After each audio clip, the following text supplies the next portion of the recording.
यहां पे एक सिग्निफिकेंस और है आपके यहां पे बीटा वन का, that is the marginal propensity to consume. अब मार्जिनल प्रोपेंसिटी टू कंज्यूम क्या होता है? The change in consumption due to change in income. आपका जो रिजल्ट आता है बीटा वन का, दैट इज 0.75। क्या मतलब हुआ इसका? 0.75 का मतलब सिंपल सा कि अगर $1 आपकी इनकम इंक्रीज होती है तो $1 इंक्रीज होने से आपकी इनकम, आपके कंजम्पशन लेवल में 75 सेंट का फर्क पड़ेगा। आपने परमानेंट इनकम हाइपोथेसिस पढ़ा होगा बाय मिल्टन फ्रीडमैन, जो कि क्या कहता है? परमानेंट इनकम हाइपोथेसिस कहता है कि आपका जो कंजम्पशन है उस पे इफेक्ट आपकी करंट लेवल की इनकम का नहीं, परमानेंट इनकम का इफेक्ट उस पे पड़ता है। इट मींस कि जो आपको इंडिपेंडेंट वेरिएबल लेना है वो कौन सा लेना है? द परमानेंट इनकम का इंडिपेंडेंट वेरिएबल लेना है, rather than the current income का इंडिपेंडेंट वेरिएबल लेना है। अब जीडीपी ग्रोथ किसी भी कंट्री की टी टाइम पीरियड में, इस साल की जीडीपी ग्रोथ डिपेंड करेगी क्या नहीं करेगी आपके लास्ट ईयर की जीडीपी ग्रोथ पे? बिल्कुल करेगी, कुछ ना कुछ तो करेगी ना। अब हमने यही चेक करना है। लेट सपोज करो, तो हम क्या करते हैं? हम ऑटो रिग्रेसिव मॉडल का इस्तेमाल करते हैं। सो लेट सपोज करो कि गवर्नमेंट ने टैक्स रेट में किसी तरह का चेंज किया, और वो टैक्स रेट में चेंज करने के बाद गवर्नमेंट ने यह देखना है कि कंज्यूमर स्पेंडिंग पे पॉजिटिव इफेक्ट पड़ रहा है, नेगेटिव इफेक्ट पड़ रहा है, या कोई इफेक्ट नहीं पड़ रहा। लेट सपोज करो। सो आज के लेक्चर में हमने करना है गोल ऑफ इकोनॉमेट्रिक्स, कि हम इकोनॉमेट्रिक्स सब्जेक्ट पढ़ क्यों रहे हैं, what are the reasons behind it, कि हमें पढ़ के अल्टीमेट बेनिफिट क्या हो रहा है इकोनॉमेट्रिक्स सब्जेक्ट से, कि हमें इकोनॉमेट्रिक्स सब्जेक्ट पढ़ने की जरूरत पड़ रही है, right? So this is what we will be talking about in today's lecture. जैसे कि हमें पता है कि econometrics is blend of different subject, right, like mathematics, economics and statistics. So तीनों का कॉम्बिनेशन वो इकोनॉमेट्रिक्स है। सो ये हमने पढ़ा हमारे पास्ट लेक्चर्स में। अब इकोनॉमेट्रिक्स में आपको पहले जो है वो क्या पता चलता है कि it models the economic relationship, कि जो डिफरेंट डिफरेंट इकोनॉमिक रिलेशनशिप्स है ना, उसको ये मॉडल कर देता है, इक्वेशन की फॉर्म में बांध देता है। सेकंड गोल हो सकता है इसका कि अल्टीमेटली ये एस्टिमेट करता है the quantitative effect of independent variable on the dependent variable, that is the second goal. अब एक एग्जांपल से इसको समझने की कोशिश करते हैं। देखो एग्जांपल में, जैसे कि आप अपनी स्क्रीन पे देखोगे तो आपको क्या दिखाई दे रहा है कि हमने लिया है consumption function. So consumption depends upon what? The income.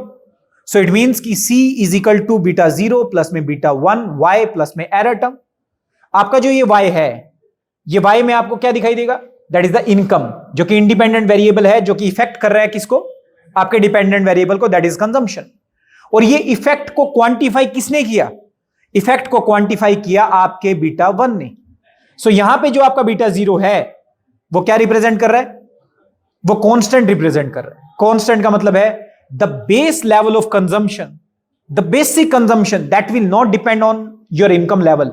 Means कि अगर आपका इनकम 0 भी है ना, उसके बावजूद भी कुछ ना कुछ तो आप कंज्यूम करोगे क्या? कुछ भी खाना छोड़ दोगे अगर आपका इनकम 0 है, राइट? करोगे। सो इट मींस कि हो सकता है कि पास सेविंग्स को आप जो है वो डिसोल्व कर दो, वहां से आप कंज्यूम करो। हो सकता है आप बोरो करके कंज्यूम करो, बट अगर आपका इनकम 0 भी है then also you will be consuming something, right? So that is that constant, जो कि आपको बीटा 0 की फॉर्म में दिखाई दे रहा है। फिर है बीटा 1। बीटा 1 है आपका क्या? रिग्रेशन कोएफिशिएंट, जो कि इफेक्ट को दिखा रहा है इनकम के कंजम्पशन पे, राइट? इट मींस कि आप देखो, और यहां पे एक सिग्निफिकेंस और है आपके यहां पे बीटा 1 का, that is the marginal propensity to consume. अब मार्जिनल प्रोपेंसिटी टू कंज्यूम क्या होता है? The change in consumption due to change in income. यहां पे बीटा 1 क्या है? The same, the marginal propensity to consume. It means कि बीटा 1 भी आपको क्या दिखा रहा है? The change in consumption due to change in income. Due to change in income का मतलब income is a independent variable, जो कि कोज है, किस पे इफेक्ट क्रिएट कर रहा है? आपके कंजम्पशन स्पेंडिंग पे इफेक्ट क्रिएट कर रहा है। सो दिस मींस कि आपका जो ये बीटा 1 है, ये क्या है? क्या है ये ऐसा रिग्रेशन कोएफिशिएंट है जो कि मार्जिनल प्रोपेंसिटी टू कंज्यूम को सिग्निफाई कर रहा है, राइट? सो इसको इंटरप्रेट करके देखते हैं। लेट सपोज करो आपने एक एनालिसिस किया, एनालिसिस करने के बाद आपका जो रिजल्ट आता है बीटा 1 का, दैट इज 0.75। क्या मतलब हुआ इसका? 0.75 का मतलब सिंपल सा कि अगर $1 आपकी इनकम इंक्रीज होती है तो $1 इंक्रीज होने से आपकी इनकम, आपके कंजम्पशन लेवल में 75 सेंट का फर्क पड़ेगा, right? So this is the interpretation of this beta 1 coefficient. So ultimately हम इकोनॉमेट्रिक्स में करते गए, जो इकोनॉमिक रिलेशनशिप है उनको क्वांटिफाई करते हैं, फिर उसके इफेक्ट को क्वांटिफाई करते हैं। मॉडल बिल्ड करेंगे इकोनॉमिक रिलेशनशिप्स का, और फिर उसके इफेक्ट को हम क्या करेंगे, क्वांटिफाई करेंगे। This is the first and second goal of econometrics. Third goal, the testing of economic theories. Sir इसमें एपल्सन बताया आपने, क्या बताया? एपल्सन जो है वो आपका एरर टर्म है। ये जो ई लिखा हुआ है ना, इस e is a Greek letter, और एक ये जो ई लिखा हुआ था आपकी लास्ट इक्वेशन में, जो इसमें भी लिखा हुआ है, ये बेसिकली क्या है, ये एक एरर टर्म है, राइट? तो ये ग्रीक की फॉर्म में लिखा हुआ है, इसलिए वहां पे ब्रैकेट में आपको एपल्सन दिया हुआ था, लिखा हुआ, right? But this is like a error term only, उसकी एक्सप्लेनेशन है। जैसे कि आपने अल्फा लिखा होता है, so alpha is a Greek letter, right? Beta is a Greek letter, gamma is a Greek letter, right? So different different हमारे Greek letter हैं, जिसका हम इस्तेमाल हमारे इकोनॉमेट्रिक्स में जब हम मॉडल बिल्ड करते हैं ना, तो उसमें जो हम रिग्रेशन कोफिशिएंट लेते हैं, तो उन रिग्रेशन कोफिशिएंट की जगह हम क्या ले लेते हैं, ग्रीक लेटर्स को ले लेते हैं, right? So this is a president going on in the econometrics subject. Second, जो थर्ड हमारा गोल है इकोनॉमेट्रिक्स का, वो है कि it is used in testing of different economic theories. One of the economic theory को लेके चलते हैं एज ए एग्जांपल। आपने परमानेंट इनकम हाइपोथेसिस पढ़ा होगा बाय मिल्टन फ्रीडमैन, जो कि क्या कहता है, परमानेंट इनकम हाइपोथेसिस कहता है कि आपका जो कंजम्पशन है उस पे इफेक्ट आपकी करंट लेवल की इनकम का नहीं, परमानेंट इनकम का इफेक्ट उस पे पड़ता है। इट मींस कि जो आपको इंडिपेंडेंट वेरिएबल लेना है वो कौन सा लेना है, द परमानेंट इनकम का इंडिपेंडेंट वेरिएबल लेना है, rather than the current income का इंडिपेंडेंट वेरिएबल लेना है। तो आप उस थ्योरी के बेसिस पे क्या करेंगे, मॉडल बिल्ड करेंगे। मॉडल में आप क्या लेंगे, अगेन डिपेंडेंट वेरिएबल रखेंगे, कंजम्पशन को इक्वल में रखेंगे alpha, alpha again this is what, this is some kind of constant intercept terms, plus आपने लिया beta, right? Y P T का मतलब है कि income level, permanent income level T time period में क्या है आपका, that is Y P T, permanent income level आपका टी टाइम पीरियड में क्या है, एंड प्लस में again the error term that we have. अब ये हमारे पास मॉडल आ गया।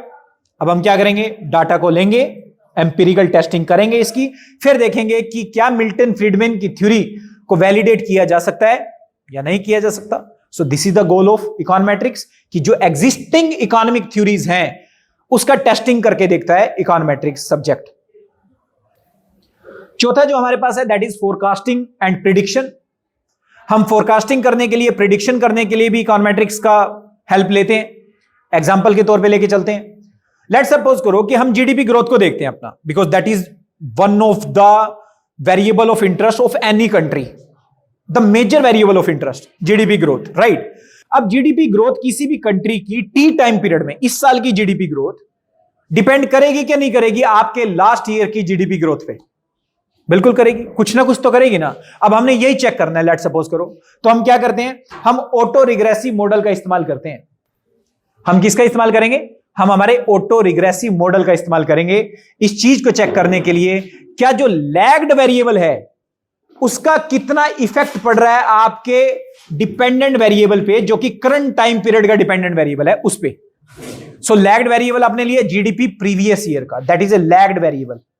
जो करंट ईयर का है वो आपका करंट वेरिएबल है। तो आपने GDP at A T time period जो डिपेंडेंट वेरिएबल लिया, ये क्या है, ये आपका डिपेंडेंट वेरिएबल है। प्लस इजिकल टू आपने रिग्रेस करवाया, इक्वेशन लिखी किसको, प्लस आपने जो है कुछ कांस्टेंट लिया, प्लस में आपने लिया सम रिग्रेशन कोएफिशिएंट, उसको मल्टीप्लाई किया किसे, जीडीपी टी -1। जीडीपी टी -1 मतलब ऐसा जीडीपी जो कि लैग्ड वेरिएबल है, पिछले साल का जीडीपी। मान लो जो डिपेंडेंट वेरिएबल इस साल का आप जीडीपी लेंगे तो क्या बनेगा, जीडीपी 2024 का, उसका उस पे आप इफेक्ट चेक करेंगे पिछले साल आपका कितना जीडीपी था, जीडीपी कितने का, 2023 का, राइट? और प्लस में some kind of error term that we have, right? So this is what, this is the model that we are using. हम यहां पे ऑटो रिग्रेसिव मॉडल का इस्तेमाल कर रहे हैं। अब ये भी ऑटो रिग्रेसिव जो मॉडल है ये इकोनॉमेट्रिक्स का मॉडल है, और ये ऑटो रिग्रेसिव मॉडल में हम क्या प्रिडिक्ट करने की कोशिश कर रहे हैं, हम ये प्रिडिक्ट करने की कोशिश कर रहे हैं कि पिछले साल की जीडीपी का कितना इफेक्ट अल्टीमेटली इस साल की जीडीपी पे पड़ेगा। और ये इफेक्ट हमें कौन बताएगा, ये जो हमें रिग्रेशन कोएफिशिएंट दिया हुआ है लैग्ड जीडीपी वेरिएबल का, ये हमें क्या बताएगा कि what would be the effect of lagged GDP on the current year GDP. So हम फोरकास्टिंग करने के लिए और प्रिडिक्शन करने के लिए भी हमारी इकोनोमेट्रिक्स सब्जेक्ट का इस्तेमाल करते हैं। नाउ एक और हो सकता है, दैट इज पॉलिसी इवैल्यूएशन।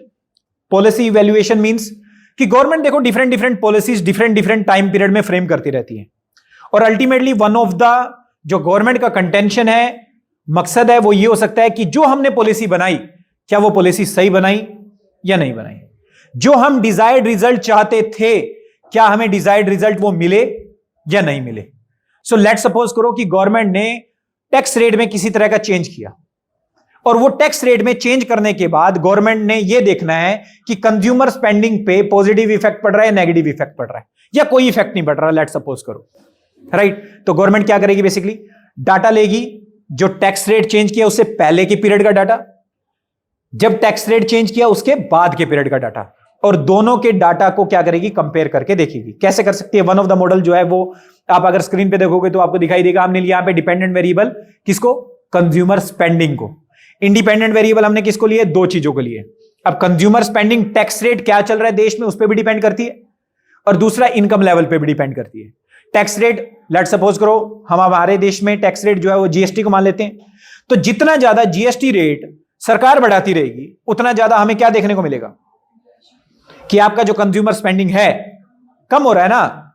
लेकिन क्या कम हो रहा है, अब ये जो है ये आपका हाइपोथेसिस है कि कम हो रहा है, लेकिन क्या कम हो रहा है ये तभी पता चलेगा जब आप एम्पिरिकल टेस्टिंग करेंगे, जब आप रियल डाटा को कलेक्ट करेंगे और कलेक्ट करके देखेंगे कि जो रिग्रेशन कोफिशिएंट आया आपके इस टैक्स रेट का, ये रिग्रेशन कोफिशिएंट सिग्निफिकेंट है कि नहीं है, नेगेटिवली सिग्निफिकेंट है कि नहीं है, राइट। नेगेटिवली सिग्निफिकेंट का मतलब कि जैसी सरकार ने टैक्स रेट कम किया वैसे आपको क्या दिखना चाहिए, आपका कंज्यूमर स्पेंडिंग बढ़ता हुआ दिखाई देना चाहिए। तो अगर वो statistically significant, negatively statistically significant result होगा तो आपका ये रिग्रेशन कोफिशिएंट जो है टैक्स रेट का ये नेगेटिव होगा और स्टेटिस्टिकल सिग्निफिकेंट होगा। अगर लेट सपोज करो वो पॉजिटिव आ गया लेकिन सिग्निफिकेंट नहीं आया तो कोई मतलब नहीं है। तो इट मींस कि टैक्स रेट के चेंज होने का आपकी कंज्यूमर स्पेंडिंग पे किसी भी तरह का कोई इफेक्ट नहीं पड़ा, right. So this is what, this is the policy evaluation. Policy evaluation का मतलब कि सरकार ये देखना चाहती है, या कोई भी पॉलिसी फ्रेम करने वाले जो भी इंस्टीट्यूशन है वो ये चेक करना चाहते हैं कि जो वो पॉलिसी बना रहे हैं उसका क्या इफेक्ट पड़ रहा है, क्या डिजायर्ड इफेक्ट पड़ रहा है या अनडिजायर्ड इफेक्ट पड़ रहा है या कोई इफेक्ट नहीं पड़ रहा है। सो ये हमें कैसे पता चलता है, ये हम इकोनोमेट्रिक्स के अंदर जब मॉडल बिल्ड करते हैं उस मॉडल के अंदर हम डाटा इनपुट करते हैं, फिर जो हम रिग्रेशन रिजल्ट निकालते हैं, रिग्रेशन कोफिशिएंट निकालते हैं, उससे हमें पता चलता है कि एक्चुअल में रियलिटी क्या है।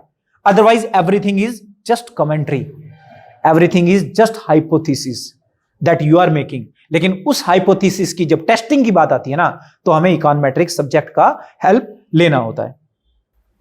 छठा जो है that is understanding economic mechanisms. बहुत सारे इकोनॉमिक मैकेनिज्म्स हैं जिसको समझने के लिए हमें इकोनोमेट्रिक सब्जेक्ट का भी इस्तेमाल करना होता है। जैसे कि एक और बनाया मैंने, दैट इज अभी हमने दो तरह के कंजम्पशन फंक्शन देख लिए।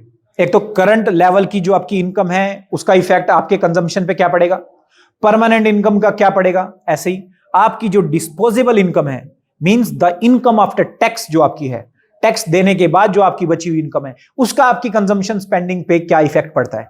तो आप क्या करेंगे, मॉडल बिल्ड करेंगे, इंडिपेंडेंट वेरिएबल किसको रखेंगे, डिस्पोजेबल इनकम को रखेंगे। मींस आपका जो इनकम इस साल का दिया होगा उसमें से जितना भी आपने टैक्स पे किया उस टैक्स को क्या कर देंगे, एक्सक्लूड कर देंगे। नया सीरीज जो आपका आया that is the series of the disposable income. अब उसको आप लेंगे इंडिपेंडेंट वेरिएबल, चेक करेंगे उसका इफेक्ट किस पे, कंज्यूमर स्पेंडिंग पे। सो वो जो रिग्रेशन कोएफिशिएंट आएगा उस इंडिपेंडेंट डिस्पोजेबल इनकम का, राइट, तो उसका इफेक्ट हमें वो पर्टिकुलर रिग्रेशन इक्वेशन हमें क्या बताएगा कि what is the effect of the disposable income on the consumption spending of individuals, right. So different जो है इकोनॉमिक मैकेनिज्म्स हैं, उसको चेक करने के लिए, उसको समझने के लिए भी हम इकोनोमेट्रिक्स सब्जेक्ट का इस्तेमाल करते हैं। फर्दर अब ये देख सकते हैं हम कि इसके जो रिजल्ट आ रहे होंगे, लेट सपोज करो इसके रिजल्ट जो है वो कितने ज्यादा सिग्निफिकेंट है कि नहीं है। अब ये रिग्रेशन कोएफिशिएंट की वैल्यू अगर ज्यादा है, लेट सपोज करो कि 1 के बिल्कुल पास है इस रिग्रेशन कोएफिशिएंट की वैल्यू, इट मींस कि जैसे आपका इनकम बढ़ाना, उस बढ़ी हुई इनकम का ज्यादा से ज्यादा पैसा आपने क्या कर दिया, स्पेंड कर दिया।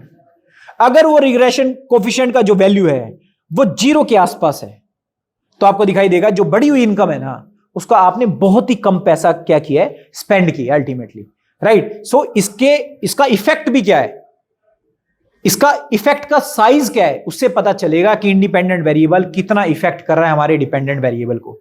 एक के जितना पास उतना ही ज्यादा एडिशनल इनकम को आप स्पेंड कर रहे हैं, एक से जितना ही दूर 0 के पास जाता रहता है, इट मींस कि एडिशनली जितना भी आपने कमाया कम से कम आपने क्या किया, खर्च किया। इट मींस कि ज्यादा से ज्यादा क्या करिए आपने उस टाइम, सेव किए, right. So this is the economic phenomenas, जिसको समझने के लिए, इकोनॉमिक मैकेनाइजेशन को समझने के लिए, मैकेनिज्म्स को समझने के लिए हमें इकोनोमेट्रिक सब्जेक्ट का हेल्प लेना पड़ता है। सो देखो जो भी वैल्यू आता है आपके मॉडल का किसी भी तरह का, उससे देखो हम क्या क्या कर सकते हैं। हम कंज्यूमर के बिहेवियर को स्टडी कर सकते हैं कि कंज्यूमर हमारा मार्केट में वो कैसे रिएक्ट कर रहा है, उनकी इनकम चेंज होने पे उनके कंजम्पशन जो बिहेवियर है उसमें कितना प्रभाव पड़ रहा है या नहीं पड़ रहा, ये हम चेक कर सकते हैं। हम ये चेक कर सकते हैं डिस्पोजेबल इनकम के बेसिस पे कि अगर डिस्पोजेबल इनकम, लेट्स सपोज करो सरकार कोशिश करती है कि देश के अंदर हमने कंज्यूमर स्पेंडिंग इंक्रीज करनी है, अगर ये इफेक्ट बहुत ज्यादा है तो सरकार क्या करेगी, टैक्स कट करने की कोशिश करेगी। अगर सरकार का डिजायर्ड रिजल्ट लाना यह है कि देश के अंदर कंजम्पशन स्पेंडिंग को बढ़ाना, यह सरकार का चाहती है, और ये वाला जो पर्टिकुलर रिग्रेशन कोफिशिएंट है डिस्पोजेबल इनकम का, ये 1 के बहुत पास है, तो सरकार को पता चल जाएगा कि जैसे हमने टैक्स रेट कम किया वैसे ही साथ के साथ क्या होगा, लोग ज्यादा कंज्यूम करने लगेंगे। कैसे पता चला, क्योंकि वो बहुत बड़ा या 1 के पास वाला रिग्रेशन कोफिशिएंट ये बताएगा सरकार को कि जैसे एडिशनल इनकम लोगों के पास आएगा ना, डिस्पोजेबल इनकम, तो उसका ज्यादा से ज्यादा हिस्सा लोग क्या करेंगे, कंजम्पशन में स्पेंड कर देंगे। सो उस टाइम पे सरकार कोशिश करेगी कि ज्यादा से ज्यादा जो है वो टैक्स कट किए जा सकें, अगर सरकार का ये मकसद है कि देश के अंदर कंजम्पशन स्पेंडिंग बढ़ानी है। मंदी के टाइम में ऐसा सरकार मेजर्स इस्तेमाल करती है। या फिर ये भी देख सकती है सरकार कि जो हम देश में, जैसे यूनाइटेड स्टेट्स में आपको देखने को मिला कि कोरोना के टाइम पे उन्होंने स्टिमुलस चेक वगैरह बांटने शुरू कर दिए थे लोगों को, राइट। मतलब $2,000 के चेक जो हैं वो सारे के सारे अकाउंट में क्रेडिट होने लगे, जो लोग जो हैं वो अनएम्प्लॉयड हैं। सो अगर सरकार ने देखा कि वो इफेक्ट साइज, वो रिग्रेशन का जो कोफिशिएंट है वो 1 के पास है, तो उसका बेनिफिट होगा उस $2,000 का लोगों के अकाउंट में जाने का इफेक्ट, क्योंकि अल्टीमेटली लोग क्या कर रहे हैं, लोग जो है स्पेंड कर रहे हैं, मार्केट में जाके वो जो चेक आएगा उसको स्पेंड कर देंगे, तो मार्केट में मनी सर्कुलेट होगा, अल्टीमेटली जो इकोनॉमी है वो ग्रो होना शुरू होगा। लेकिन अगर वो इफेक्ट बहुत कम होता तो सरकार का ये सारा का सारा पैसा देना जस्ट फजूल था, क्योंकि सरकार के जो डिजायर्ड रिजल्ट थे वो सरकार जो है वो बिल्कुल भी हासिल नहीं कर पाती ऐसे टाइम पे। रिजल्ट्स क्या आए थे, दे स्पेंड ना, उसमें आपको ये दिखाई दिया कि यूनाइटेड स्टेट्स की जो मार्केट है वो बहुत ज्यादा बूस्ट कर रही थी, लेकिन अल्टीमेटली जो है लोगों ने इतना स्पेंडिंग करना शुरू किया, लेकिन उसके बावजूद आपको क्या देखने को मिला कि उसके अगेंस्ट जो supply of goods and services था ना वो उतना नहीं हो पाया। और इसी वजह से लास्ट 2-3 ईयर्स में अगर आप देखेंगे डाटा को उठा के, तो यूनाइटेड स्टेट्स में आपको बहुत ही ज्यादा इन्फ्लेशन होता हुआ दिखाई दिया, क्योंकि गवर्नमेंट ने ट्रिलियंस ऑफ डॉलर का सब्सिडी उस टाइम रिलीज कर दिया, लोगों के खातों में डाल दिया, राइट। मतलब चेक्स डाल दिए, स्टिमुलेट चेक्स दिए, और ऐसे इकोनॉमी को उठाने के मेजर जो है, मतलब लोगों के हाथ में पैसा देना शुरू किया। लेकिन अल्टीमेटली जब लोगों ने उसको स्पेंड करने के लिए मार्केट में गए तो लोगों के पास गुड्स एंड सर्विसेज ही नहीं है बेचने के लिए, बिजनेसेस के पास नहीं है। तो अगर बिजनेसेस के पास गुड्स एंड सर्विसेज नहीं है तो क्या होगा, too much money would be chasing too few goods and services, और अगर ऐसा होता है तो देश में आपको क्या दिखाई देता है, इन्फ्लेशन दिखाई देता है। सर इकोनॉमेट्रिक से ये भी बताता है कि जैसे कि हमने यहाँ पे डिमांड का देखा कि जैसे कि कोई गवर्नमेंट ने टैक्स दिया, उनके पास पैसा आ गया तो उन्होंने डिमांड इंक्रीज कर दिया, बट इसमें ये भी बताता कि ये सप्लाई का भी, मतलब कि मार्केट में कितना सप्लाई हो रहा है, प्रोडक्ट कितना है। इट डिपेंड्स अपॉन यू कि आप किस तरह के वेरिएबल्स को एनालाइज करना चाहते हैं। This is just an example. Let's suppose करो आप सप्लाई साइड को चेक करना चाहते हो तो आप रिलेटेड वेरिएबल लेंगे। आपका वेरिएबल ऑफ इंटरेस्ट जो है वो हो सकता है supply of goods and services, कि देश के अंदर जो supply of goods and services है वो किस चीज पे मतलब किस चीज से इफेक्ट होता है। तो देखो किस चीज से इफेक्ट हो सकता है गवर्नमेंट किसी तरह के कोई मेजर दे रही है उससे हो सकता है, कोई पॉलिसी फॉर्मुलेशन किया गवर्नमेंट ने उससे हो सकता है, गवर्नमेंट किसी तरह के टैक्स इंसेंटिव दे रही है, टैक्स ब्रेक्स दे रही है, राइट। सो ये सारे के सारे इंडिपेंडेंट वेरिएबल्स हो सकते हैं अगर आप देखना चाहते हैं कि देश के अंदर supply of goods and services को बढ़ाना चाहते हैं, राइट, या फिर देखना चाहते हैं कि वो supply of goods and services as a dependent variable पे किन किन चीजों का इफेक्ट है। तो ये सारे के सारे इंडिपेंडेंट वेरिएबल्स को आप क्या कर सकते हैं, अपनी रिग्रेशन इक्वेशन के अंदर इंसर्ट करके उनके रिग्रेशन जो कोफिशिएंट आएंगे उससे चेक कर पाओगे आप कि अल्टीमेटली उनका कोई इफेक्ट है कि नहीं है आपके वेरिएबल ऑफ इंटरेस्ट पे। अगर आपका वेरिएबल ऑफ इंटरेस्ट ये देखना है कि supply of goods and services देश में किस चीज की वजह से बढ़ता है या किस चीज की वजह से घटता है, right. So this is the goal of econometrics. जो लास्ट गोल है आपका, that is data collection and improvement. देखो, अब जब हम कोई भी एनालिसिस करते हैं ना, तो किसी भी एनालिसिस से पहले जो प्राइमरी चीज है वो है थ्योरी के बाद है मॉडल बिल्डिंग। मॉडल बिल्ड करने के बाद उस मॉडल की टेस्टिंग के लिए आपको क्या करना पड़ेगा, डाटा को कलेक्ट करना पड़ेगा। लेकिन कई बार क्या होता है, जब हम डाटा को कलेक्ट करते हैं ना, तो बहुत सारी दिक्कतें आनी शुरू होती हैं। कौन कौन सी दिक्कतें आनी शुरू हो सकती हैं? एग्जांपल के तौर पे मान लो आपने जो है वो एक रिग्रेशन इक्वेशन बना लिया। रिग्रेशन इक्वेशन में आपने देखना है कि आपका जो वेज रेट है, जो आपका वेरिएबल ऑफ इंटरेस्ट है, मींस डिपेंडेंट वेरिएबल है, उसका इफेक्ट लोगों के एजुकेशन की वजह से क्या हो रहा है, लोगों के पास जो एक्सपीरियंस है, वर्क एक्सपीरियंस है, उसकी वजह से क्या हो रहा है। तो आपने डाटा को कलेक्ट करना शुरू किया। अब जब आपने डाटा को कलेक्ट करना शुरू किया ना, तब मेजरमेंट एरर आने शुरू हो जाते हैं कई बार। कैसे? लेट सपोज करो सेल्फ रिपोर्टेड डाटा है एजुकेशन का, कि आपने एक कॉलम दे दिया जस्ट आपके पेज पे, लोगों का कि भरो कि आपका कितना लेवल ऑफ एजुकेशन है, आप भरो कि कितना आपका एक्सपीरियंस है। लोगों ने भरना शुरू किया। अब एजुकेशन लोगों ने जो है हो सकता है राउंड ऑफ कर दिया हो। कैसे राउंड ऑफ कर दिया हो? मान लो बीए फर्स्ट ईयर फेल हो और बंदा जो है वो क्या कर दे, 15 भर दे, मींस बीए पास भर दे कि 12 साल की आपकी स्कूली एजुकेशन होगी और जो है वो 3 साल का आपका जो है बैचलर हो गया। सेल्फ रिपोर्टेड डाटा में ऐसे आपको मेजरमेंट एरर दिखाई देते हैं। जब आपने उनसे भरवाने की कोशिश की कि आपका एक्सपीरियंस क्या है, और आप सिर्फ ये देखना चाहते थे, लेट सपोज करो कि फुल टाइम वर्किंग एक्सपीरियंस का इफेक्ट चेक करना चाहते हो आपके वेज रेट पे, लेकिन उन्होंने पार्ट टाइम को भी इंक्लूड कर लिया, कैजुअल वर्कर को भी उन्होंने इंक्लूड कर लिया। तो अल्टीमेटली ऐसे एरर जब होने शुरू होंगे आपके डाटा कलेक्शन में, तो आपके जो रिग्रेशन कोफिशिएंट आएंगे वो बिल्कुल भी सही नहीं आएंगे, वो गलत आएंगे सारे के सारे। ऐसे केस में आपको चाहिए क्या? ऐसे केस में आपको चाहिए कि जो आप डाटा कलेक्ट करवाओ वो कॉम्प्रीहेंसिव हो, डिटेल्ड हो।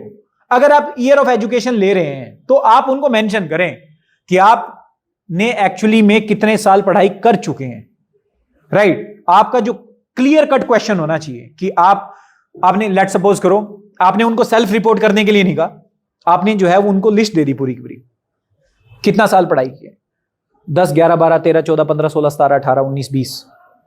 10 के आगे आपने 10th लिख दिया, 11 के आगे 11th लिख दिया, 12 के आगे जो है आपने 12th लिख दिया, 13 के आगे आपने बीए फर्स्ट ईयर लिख दिया। नाउ यहां पे डाटा एक्यूरेसी बढ़ गई कि नहीं बढ़ गई? और जैसी डाटा एक्यूरेसी बढ़ी तो हमारे जो रिजल्ट हैं वो हमें और भी ज्यादा सही दिखाई देंगे। ऐसी एक्सपीरियंस की जब आप बात करते हैं, तो जब एक्सपीरियंस को आप कलेक्ट करेंगे ना, तो डोंट आस्क जस्ट कितना एक्सपीरियंस है, no, be comprehensive, be in detailed. कैसे डिटेल हो गया? आप पूछो कि आपका जो है वो फुल टाइम वर्क कितना है, आपका जो है वो पार्ट टाइम वर्क कितना है, आपका कैजुअल वर्क कितना है, राइट। और आप उसको मानते क्या, उसको एक्सप्लेन करो कि फुल टाइम वर्क को मानते हैं अगर आपका एक ईयर के एक वीक के अंदर 20 आवर का वर्किंग है तो आपको फुल टाइम वर्किंग माना जाएगा। लेट सपोज करो अगर हम ऐसे बात करें तो पार्ट टाइम वर्किंग जो है कितने से कितने घंटे का पार्ट टाइम वर्किंग माना जाएगा। कैजुअल वर्किंग को आप कैसे कैटेगराइज करें? Be explanatory in your questionnaire. और जब आप पूरे के पूरे थोरो होगे, एक्सप्लेनेटरी होगे, और तब आप अपना डाटा कलेक्ट करोगे, तो आपका जो डाटा एक्यूरेसी है ना वो बहुत ही बढ़िया होगा। और जितना ज्यादा डाटा एक्यूरेसी बढ़िया होता है, उतने ही ज्यादा आपकी जो रिग्रेशन के रिजल्ट है वो बिल्कुल सही आते हैं, जो रिग्रेशन कोफिशिएंट है वो बिल्कुल सही आते हैं, अनबायस आते हैं, राइट। सो इसमें भी डाटा कलेक्शन करने में और उस डाटा को इंप्रूव करने में भी इकोनोमेट्रिक्स हमारी हेल्प करता है। बहुत सारे ऐसे भी मॉडल्स हैं इकोनोमेट्रिक्स के अंदर जो कि डिफरेंट जो मेजरमेंट एरर आता है हमारे एरर टर्म में, उसको क्वांटिफाई करने के लिए जो है कुछ हम इनपुट करके देखते हैं। सब्सिक्वेंट लेक्चर्स में हम इसके बारे में भी बात करेंगे कि वो किस तरह के मॉडल्स होते हैं और उसका इस्तेमाल कैसे किया जा सकता है हमारे इकोनोमेट्रिक्स में अच्छे से डाटा को एनालाइज करने के लिए, राइट। अगर कोई डाउट है किसी को तो यू कैन मैसेज, कुछ भी बात कर सकते हो, any time text me, no issues at all. But this is a subject जिसमें आपको अपनी डीपर अंडरस्टैंडिंग गेन करने के लिए you need to practice, and you need to practice with a real life data set. Without real life data set ना you will not able to grasp each and everything of it. सबसे बड़ी दिक्कत की बात econometrics में यही है कि इकोनॉमेट्रिक्स में जो टर्मिनोलॉजी का इस्तेमाल किया जाता है that is different from some economics concepts, right. उसमें आपने बेसिक्स पढ़ा होगा, लेकिन इकोनॉमेट्रिक्स जो है that is the practical application of economics with the help of statistics and mathematical economics, right. And this is what is econometrics is all about. तो इसके लिए आपको रियल लाइफ के डाटा सेट देखने पड़ेंगे कि डाटा जो है वो हम कैसे किसी टेबुलर फॉर्म के अंदर डालते हैं, कैलकुएबल फॉर्म के अंदर डालते हैं, जिसको हम एनालाइज किया जा सके, एनालिटिकल फॉर्म में डालते हैं. तो सब्सिक्वेंट लेक्चर में हम वो भी देखेंगे कि कैसे हमने डिफरेंट डाटा सेट को एनालाइज करेंगे स्टार्टा की हेल्प से, और आपके जो है वो स्क्रीन पे सब कुछ आपको चलता हुआ दिखाई देगा. सो आई होप कि that time you will get much more deeper understanding of this particular subject.